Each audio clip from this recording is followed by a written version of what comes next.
मकड़ी, चींटी और जाला। एक मकड़ी अपना जाला बनाने उपयुक्त स्थान की तलाश में थी। वह चाहती थी कि उसका जाला ऐसे स्थान पर हो जहाँ ढेर सारे कीड़े मकोड़े और मक्खियाँ आकर फंसे। इस तरह वह मज़े से खाते पीते और आराम करते अपना जीवन बिताना चाहती थी। उसे एक घर के कमरे का कोना पसंद आ गया और वह वहाँ जाला बनाने की तैयारी करने लगी। उसने जाला बुनना शुरू ही किया था कि वहाँ से गुजर रही एक बिल्ली उसे देख जोर जोर से हंसने लगी। मकड़ी ने जब बिल्ली से उसके हंसने का कारण पूछा तो बिल्ली बोली, मैं तुम्हारी बेवकूफ़ी पर हंस रही हूँ। तुम्हें दिखाई नहीं पड़ता कि ये स्थान कितना साफ सुथरा है। यहाँ ना कीड़े मकोड़े हैं ना ही मक्खियाँ। तुम्हारे जाले में कौन फंसेगा। बिल्ली की बात सुनकर मकड़ी ने कमरे के उस कोने में जाला बनाने का विचार त्याग दिया और दूसरे स्थान की तलाश करने लगी। उसने घर के बरामदे में लगी एक खिड़की देखी और वहाँ जाला बुनने लगी।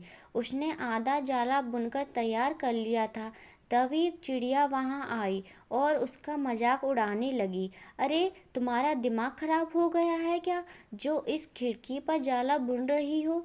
तेज हवा चलेगी और तुम्हारा जाला उड़ जाएगा। मकड़ी को चिड़िया की बात सही लगी। उसने तुरंत खिड़की पर जाला बुनना बंद कर दिया और दूसरा स्थान ढूंढने लगी।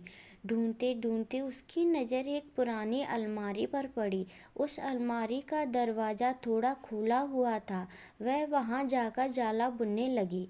तभी एक कॉकरोच वहाँ आया और उसे समझाते हुए बोला, इस स्थान पर जाला बनाना व्यर्थ है। यह अलमारी बहुत पुरानी हो चुकी है। कुछ ही दिनों में इसे बेच दिया जाएगा। तुम्हारी सारी मेहनत बेकार चली जाएगी। मकड़ी ने कॉकरोच की बात मान ली और अलमारी में जाला बनाना बंद कर दूसरे स्थान की खोज करने लगी। लेकिन इन सब के बीच पूरा दिन निकल चुका था। वह थक गई थी और भूख प्यास से उसका हाल बेहाल हो चुका था। अब उसमें इतनी हिम्मत नहीं रह गई थी कि वह जाला बना सके। थक हार कर वह एक स्थान पर बैठ गई।